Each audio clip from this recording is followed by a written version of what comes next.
So this video is about the section 4 in your Teddy Roosevelt reading, the Venezuela crisis and the Roosevelt corollary.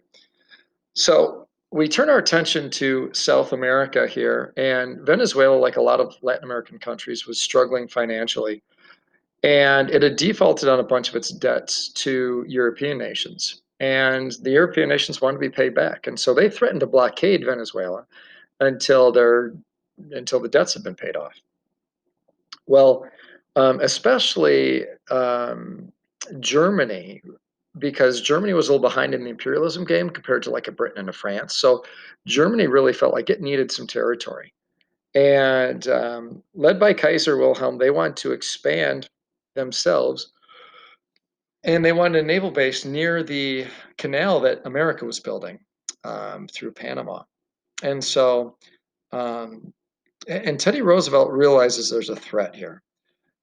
European nations could see the weak Latin American countries and potentially come and pick them off and take them as their own, and that would create economic difficulty for the United States as well as political and military disadvantages. And so Teddy Roosevelt kind of has to play it carefully in this case.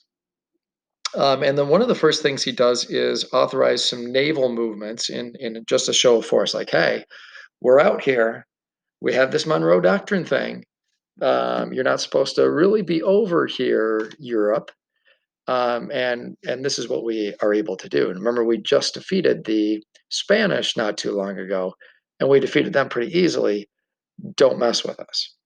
Well, in order to avoid war, um, Kaiser Wilhelm II needs to make sure he doesn't look bad. And so one of the things that Roosevelt does is he secretly negotiates some of these things. And they don't write anything down on paper, so there's no paper trail. And so they can make some agreements, do it by word of, do it by just their word instead of actually writing some of these things down. Well, anyway, um, Germany eventually agrees to recognize the Monroe Doctrine and stay out of Latin America. Venezuela proposes that the United States arbitrate the dispute with Germany and with these other European countries.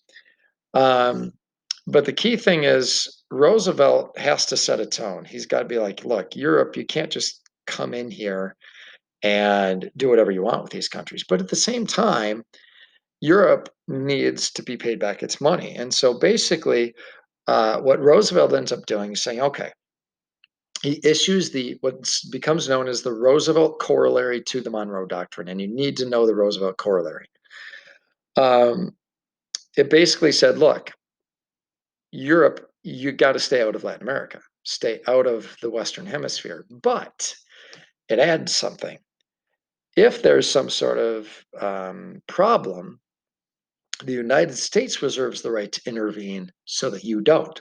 So in this case, if a Latin American country owes a debt, the United States will intervene and make that country pay off their debt to European countries. So basically, we will intervene so that you don't intervene and you can stay out of the Western Hemisphere.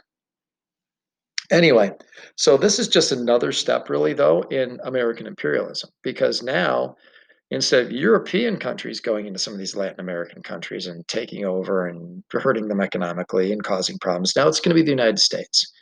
The Western Hemisphere really becomes our our part of the world. And whereas before European countries really didn't take the Monroe Doctrine too seriously, they're definitely going to take it seriously now. And by the way, part of it as well includes the fact that the British backed us up on this. Because the British had gotten a better relationship with the United States. The British did not want to see France or Germany increase their territories, especially since the British had so much already. They didn't want to see the Germans get a bunch of territories. So they didn't want to see Germany expand into Latin America either. So they kind of backed us up um, on the Monroe Doctrine here. Okay, hopefully that makes sense on this part of the video. One thing you're going to want to do is make sure you check out a couple of these things, like these political cartoons. You definitely need to understand the world's constable, the idea of speak softly and carry a big stick. There's a lot of political cartoons with that. And understand this role the United States is now playing. Also, you're going to really want to take a look at this map as this kind of shows you how much American involvement there was in enforcing our will in the Caribbean in the early 1900s. American troops are in a lot of these different countries several times, basically enforcing American policy on these countries.